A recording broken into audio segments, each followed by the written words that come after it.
Assalamualaikum warahmatullahi wabarakatuh.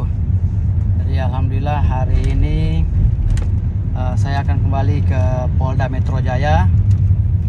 Sebelumnya saya akan rapat dengan pihak-pihak terkait, termasuk PT yang menginstruksikan atau memberikan tugas kepada para debt collector, klien-klien kami ini untuk menagih Clara Sinta. Jadi menurut pemahaman saya bahwa perkara tersebut yang dilaporkan oleh Clara Sinta terkait dengan dugaan pelanggaran pasal 368 ya, 365 junto pasal 368 atau 335 katanya itu dalam surat STLP ini sudah sumir, istilah gugatan itu obskur.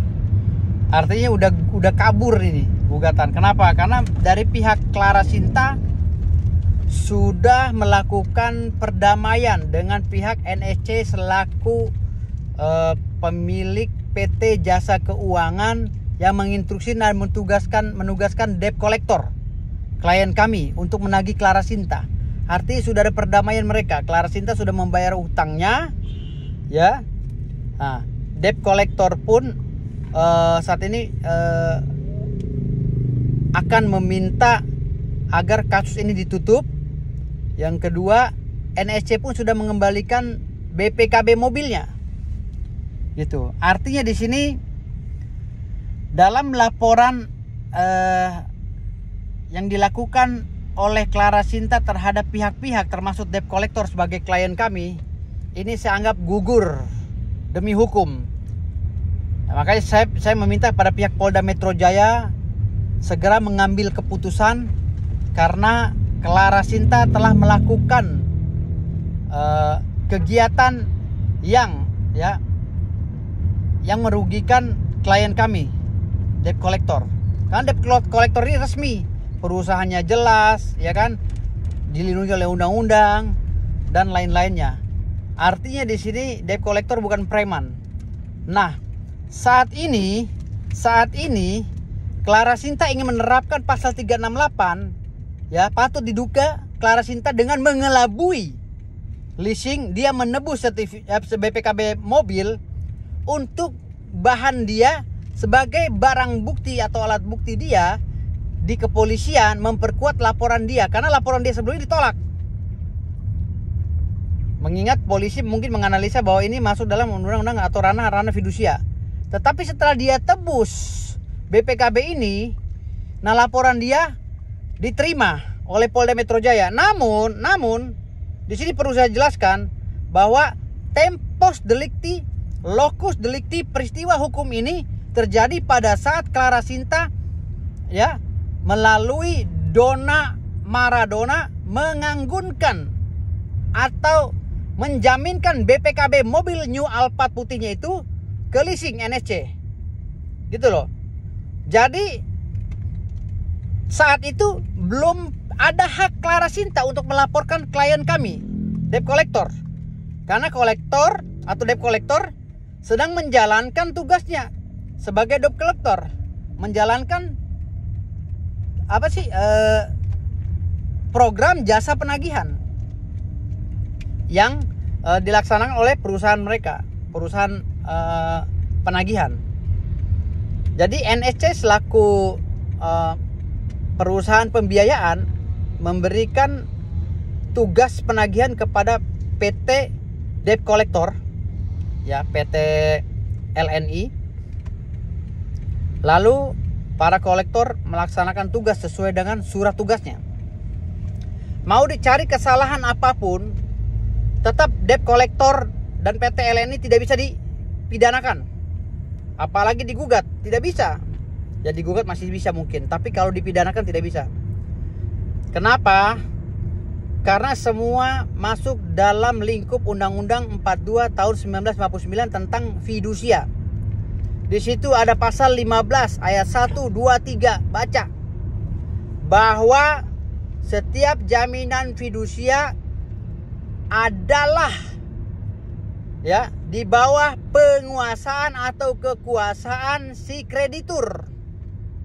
si peminjam dana ya kepada debitur. Artinya di dalam pasal 2 dan 3 itu disebutkan pula bahwa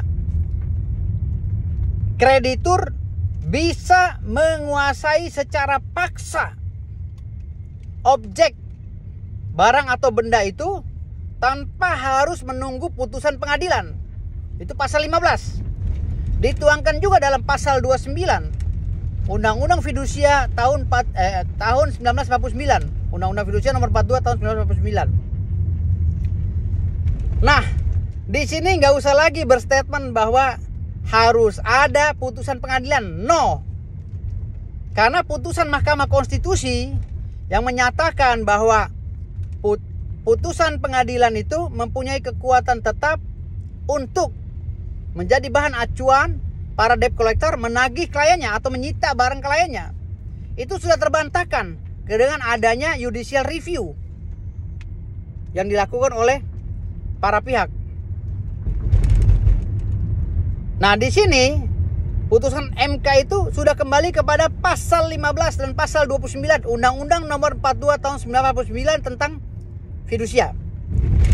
Undang-Undang nomor 42 tahun 1999 tentang fidusia, jaminan fidusia. Nah, kalau Clara Sinta ini ingin mempidanakan klien kami, ya, dari mana dasarnya? Perampasan, ya?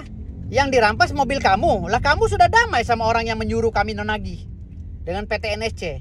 Artinya di sini sudah sumir, sudah kabur, kekuatan hukumnya sudah lemah. Nah, saya memberikan saran agar pihak Polda Metro Jaya segera memanggil pihak-pihak, melakukan proses pemeriksaan dan menyimpulkan, lakukan gelar perkara dan menyimpulkan, tutup. Saya minta SP3, gitu, ya. Dan kami juga akan melakukan upaya-upaya hukum lainnya nanti. Kami debt collector, agar memberikan pencerahan kepada masyarakat bahwa debt collector bukan preman.